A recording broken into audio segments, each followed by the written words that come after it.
లోనావాలకు సమీపంలో ఉన్నటువంటి ఈ యొక్క బాజే కేవ్స్ ఉన్నటువంటి బుద్ధునికి సంబంధించి చాలా వరకు అయితే ఇక్కడ ఉన్నాయి. ఈ యొక్క బుద్ధిస్ట్ కేవ్స్లో చూస్తున్నారు కదా ఎలా ఉన్నాయి. ఇక్కడ నుంచి వ్యూ మాత్రం నెక్స్ట్ లెవెల్లో ఉంది. ఒకసారి చూడొచ్చు ఎలా ఉన్నాయి.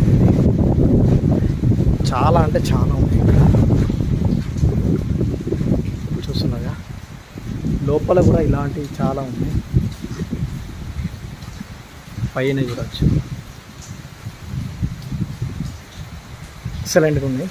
వాటర్ ఫాల్స్ మాత్రం చాలా ఉన్నాయి. ఇక్కడ నుంచి చూస్తే మాత్రం మీకు చూస్తున్నారుగా. ఒకవేళ కనుక ఫుల్ వీడియో చూడాలనుకుంటే మాత్రం కిందున్న లింక్ను ప్రెస్ చేయండి. మరిన్ని ఇంట్రెస్టింగ్ వీడియోస్ ఇలాంటివి కావాలనుకుంటే మాత్రం నా ఛానల్లోకి అయితే వెళ్ళి చూడవచ్చు. అద్భుతమైన వీడియోస్ ఉంటాయి. ఒక్కసారి చూడవచ్చు ఇక్కడ నుంచి ఏ విధంగా ఉందో.